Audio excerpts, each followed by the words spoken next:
Welcome to America's Horse on America's Trail with the Mustang Discovery Ride. I'm your host, Julianne Neal. With a goal of 5,000 miles, 5,000 Mustangs, the Mustang Discovery Ride team hopes to bring attention to adoption into appropriate homes for these living legends. Enjoy the ride. Hi, this is Claudia. Today's episode will be about Lisanne and doing a flashback all the way back to Colorado about the Mustang Discovery Ride. I'm Julianne, and we look forward to finishing up this ride in about a week and a half. Actually, we don't really look forward to it because we're not ready for it to end. But in today's episode, we do have a flashback with Lisanne. Thanks for listening. We hope to see you next time. Laundry day, and it was one of the last things that I cleaned. So And I saw you had a sale recently, so that's good. People need to know, they need to buy their shirts. yeah, I need to have another one here soon. Getting back on the trail solo without a support truck, it's required a lot of extra gear. Some of it I had, there's one mega thing that went missing. But anyways, got that replaced. So Got what you need then. yeah. Yeah.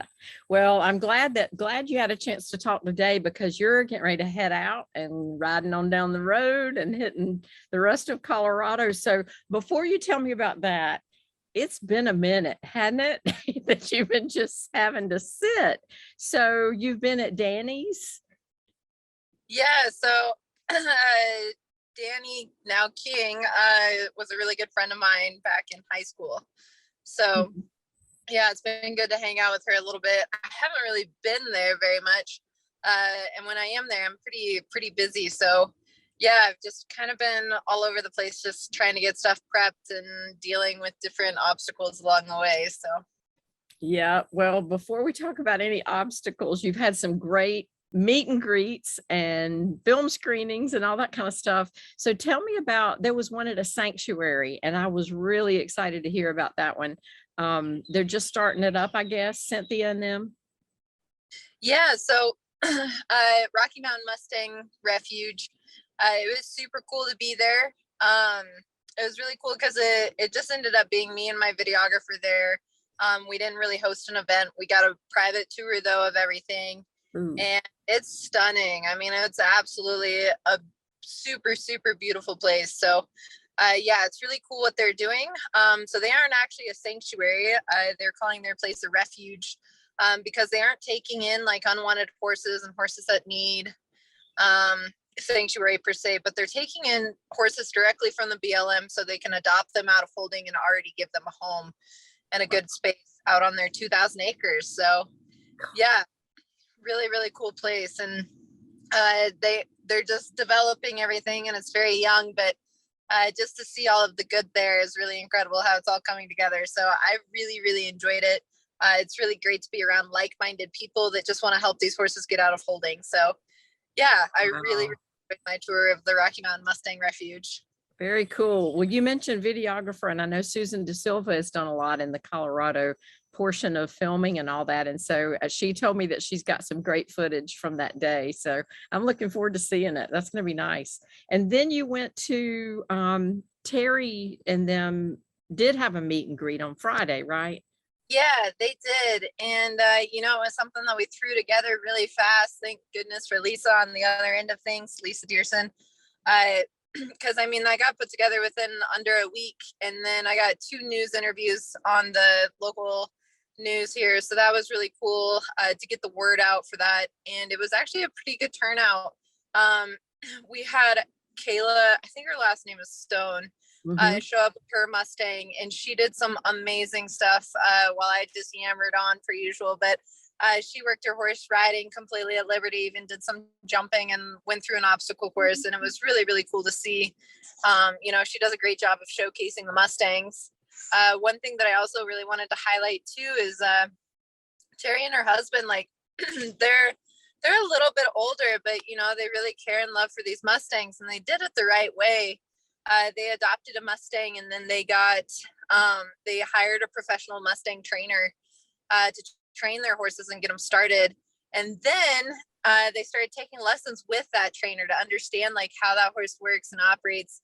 And then to keep improving, Kayla actually comes to their house once a month now to kind of keep them updated on like training and working with them and their horses, so that way they can keep progressing. And I just really, really love the way that they chose to adopt Mustangs, because it was so responsible in terms of education. You know, like they didn't know much, and she had come from a background of training thoroughbreds for the racetrack and different things. And so like, even though she had training, she still sought out a professional to train their horses. And I just think that's so great that they continue the lessons, and they keep learning and growing with their Mustangs as they all get a little bit more experience. So, I mean, if there's any new people out there that really want to adopt a Mustang, that's the way to do it. Hire a professional, and then along with your Mustang, take lessons from that professional, because I mean, it just grows leaps and bounds and improves your bond too. So Absolutely.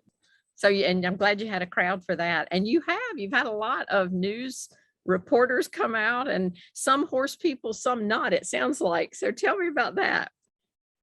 Yeah, I was on another news segment that ran from 5 to 7 a.m. in the morning. It was a live news broadcast, except for they showed up, and where we were at, we didn't have great service. So we ended up shooting like little segments and then uploading them. But, you know, I got to say, I'm really proud of my team too, because I walked out there at 4:30 in the morning. It's pitch black. They're on 40 acres, and I just called their names, and they showed up out of the dark, and they let me halter all of them, including Abilene. The boys, I mean, not a big deal to halter, but really cool that Abilene's in this huge space, and like she's really enjoying herself. And it was pitch black at night, and just, yeah, I'm really proud of my team. But it was really cool. There are 2 news reporters that showed up. One of them had a little bit of horse experience. She was really excited when I offered her to ride. Then the gal behind the camera, I'm so bad with names, but the gal behind the camera was scared. Like, she touched the horse and she jumped back, like she got electrocuted, and she just touched like her shoulder, and she just thought that it was really weird and bizarre. And she told me she'd ridden a camel before, and I was like, well, if you've ridden a camel, you're gonna ride a Mustang today. So yeah, that was a really, really cool interaction, hanging out with those 2 gals first thing in the morning. So I really enjoyed the segment that they shot. And, you know, they both got to ride Phin. So really happy Phin's still just being a great ambassador and showing people how cool Mustangs can be. So that was really cool between the 2 of them. And then the next one that came out in the afternoon, different news reporter, she was with Fox 21 News. She came out, she actually owns a horse, so she had some horse experience. But she asked me a question that hasn't been asked quite yet by any news broadcaster. And she asked me, how do I feel about the ride ending here in a few months? And it made me cry. Like, I'm a little anxious. Like, I feel like we're really on the downhill slide now that we're here in the Rockies. And you know, when you're in Delaware, like the Rockies are so far away, and it's monumental to be here right now. I'm even tearing up just thinking about it. So, yeah, crazy that I mean, that one reporter really struck a chord, and has me a little anxious about the ride ending. I don't know that I'm ready, even if it is 4 months away. Oh, well, it gave me chills when you just said that, because it seemed like yesterday we were on the beach, and Colorado was so far off the, you know, out of my mind, and I can't imagine how you're feeling. So yeah, I mean, you three states after this, and there you go. But hey, you could always turn around and ride back if you wanted to. I'm gonna take a season off, you know, at least a little bit. Yeah. I think you should. I think you should. Oh. But yeah, so you mentioned team, and you got a lot of changes within the team. So Katrina had to leave, and now David and Claudia here might be coming back. So there's a lot going on. How has all of that affected moving forward? Well, I mean, we haven't mentioned where my truck's at right now. I don't have a truck for the support driver to drive. So did you want to talk about that?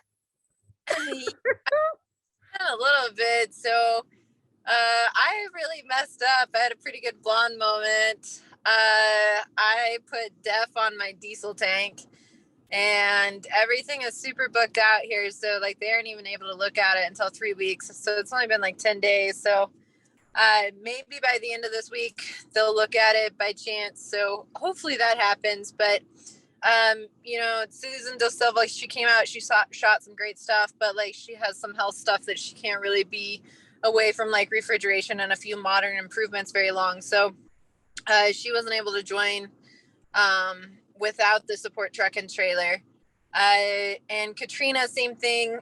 She just went home, and turns out she got a little homesick. And you know, I totally understand that. So she just started driving back today with her little kitten Gucha in tow. So that's Oh, cute.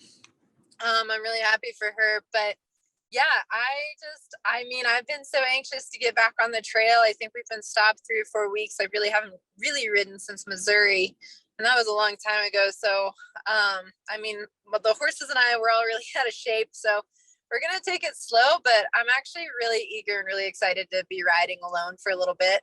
As much as I love all the people and doing all the events and stuff, that's how we get more horses adopted.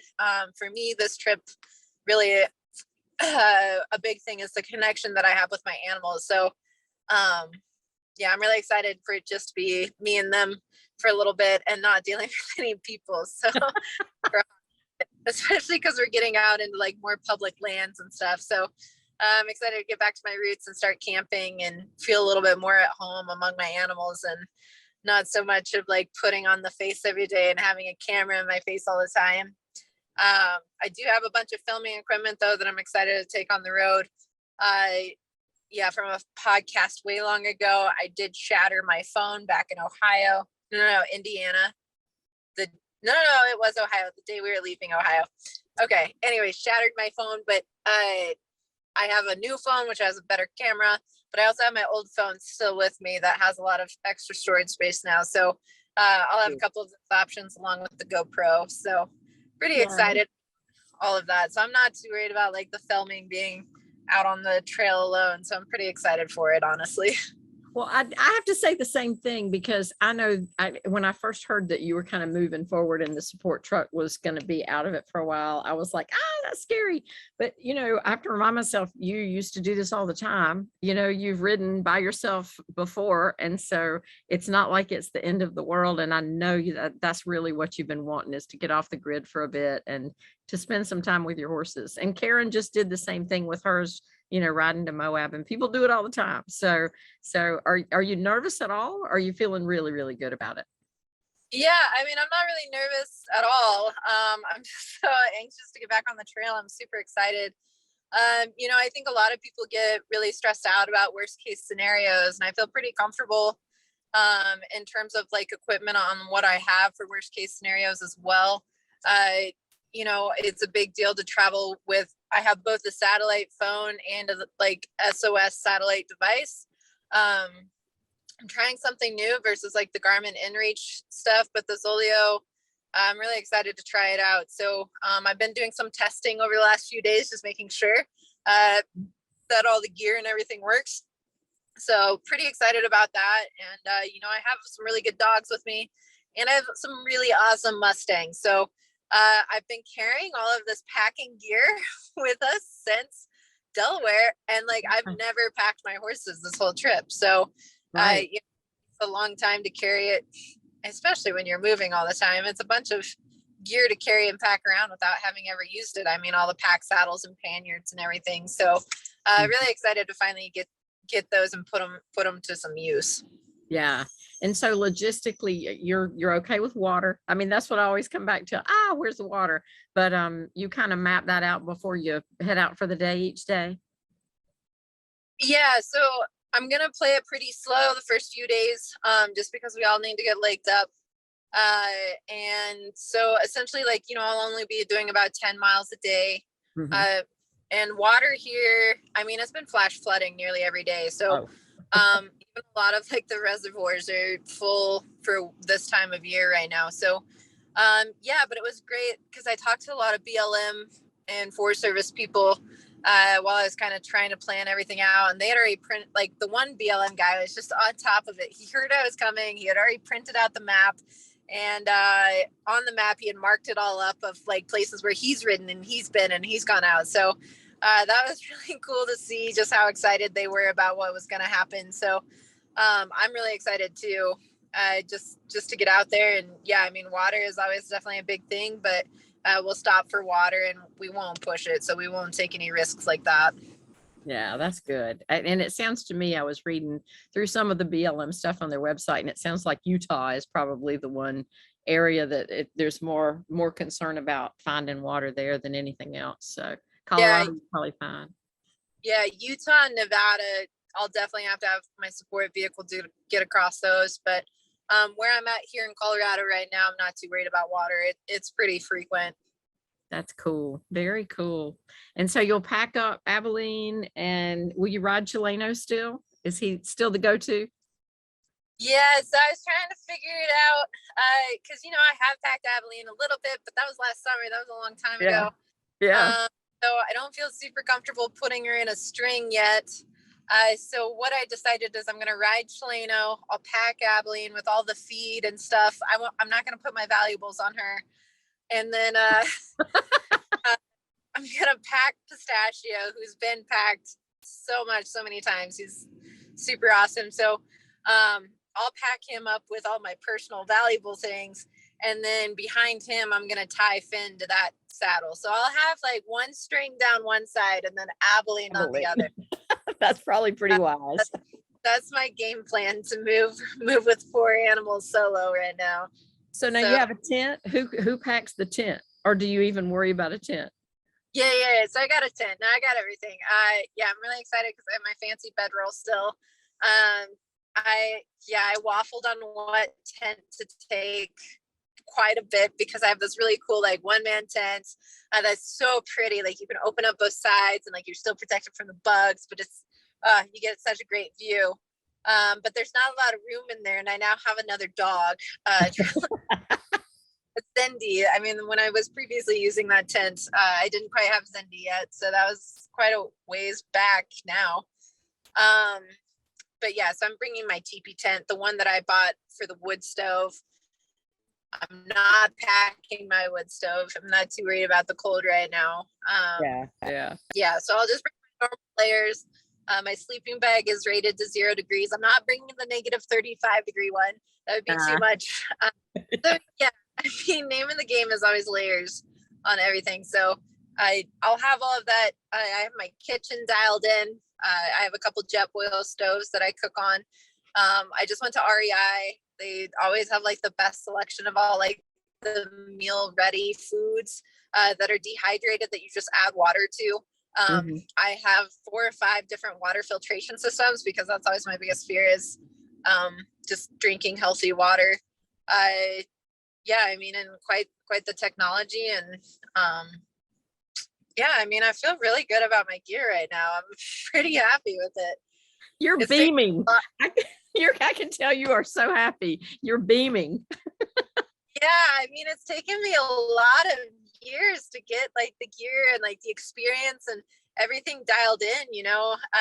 I'm 29 right now. I'm almost 30, and this trip has been really cool to see just how all of my past experiences have compiled and like led me to where I'm at here today. And it's fun to see, like, I'm a little ADD when it comes to jobs, which is annoying to employers for sure. But I've learned so much from all the little different jobs along the way. And it's really cool to see it all come to fruition right now. Well, I think the cool thing for me is that you mentioned the filming part of it and the equipment and everything else. And I've looked through the footage you've sent me from the GoPro that you had in the beginning and some of the stuff from your iPhone, and you've done a fabulous job already capturing moments. And with everybody else's stuff that's coming in, it's been really neat to see all these different perspectives, but there are always a bunch of people in it. And there's, it's you and everybody else. And so for me, whatever you catch, I mean, whatever it is on this leg of it, I think is going to be one of the most interesting parts because it's you and it's just you and your team. So that's going to be exciting. Yeah, I'm really excited for it. I think when you're around a lot of people, you don't always get to be yourself because you're kind of put into this position. I've kind of been not even a little bit, but I've been like the leader of this trip.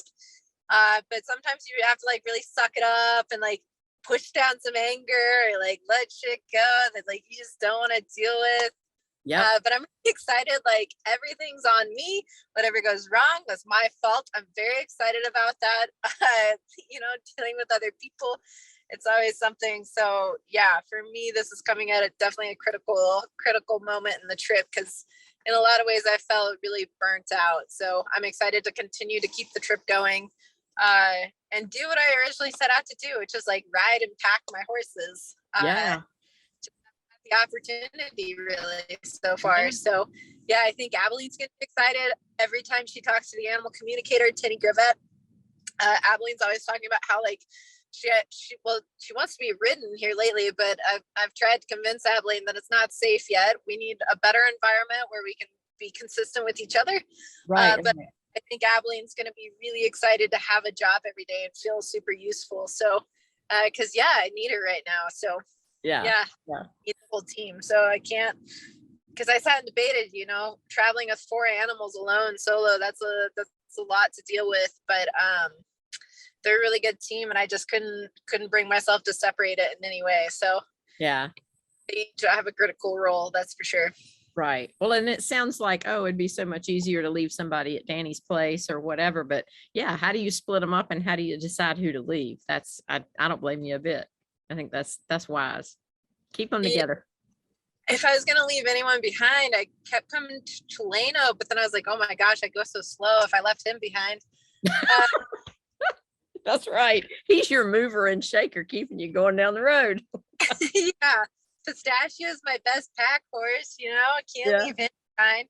Phin's the glue that holds the whole team together. Like Abilene doesn't really mess with Chileno and Pistachio, but her and Phin are best friends. And I couldn't leave Abilene behind because I don't want her to feel abandoned ever again. Like I'm really hard to like let her know that she's always a part of the herd and she's a part of her family. So, and Phin, I mean, I can't leave Phin alone. Like that's my heart horse. So yeah. Phin's gonna have probably an easier life right now being on the trail, unless Abilene is like she doesn't want to do something, then I'll have Phin step up and pack a little bit. But sure. Other than that, I'm pretty excited to have the team that I do right now. Well, good. And I mean, obviously for my sake, film as much as you can, but don't kill yourself doing it either. But then too, okay, when you get to the end of this long stretch of just you, I guess when you start hitting the Grand Junction area and all of that, is that where you connect back up with people and the real world and all that stuff? Or will it be before then, or you think Grand Junction? I think it'll probably be before then. I talked to Kelly Elizabeth a little bit. So she was a person that was supposed to be a support driver in the very beginning. Okay. To some extenuating family circumstances. She wasn't able to, but now she's in a better position. So I've been talking to her a little bit. I've been talking to her throughout this entire ride. So I would love to definitely have her join me out here on the trail.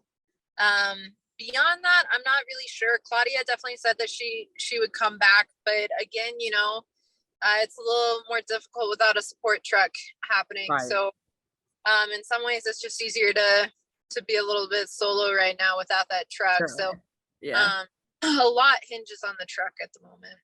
Right. Gotcha.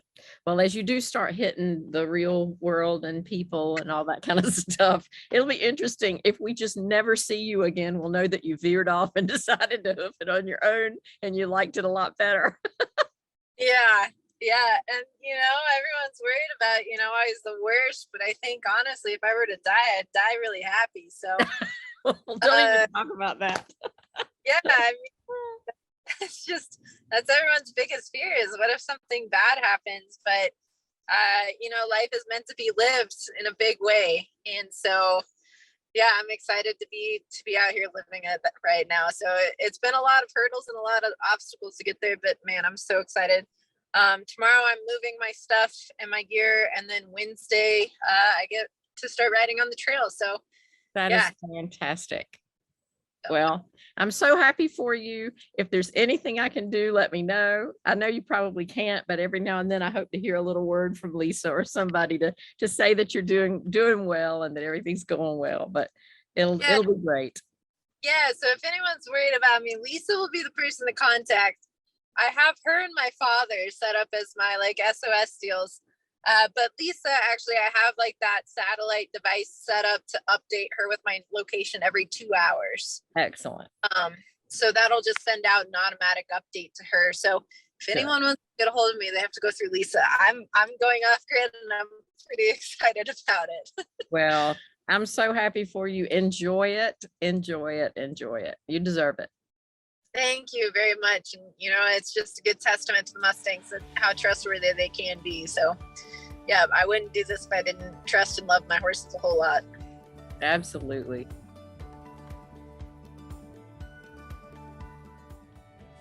If you'd like to know more about the ride, please visit www.mustangdiscovery.com.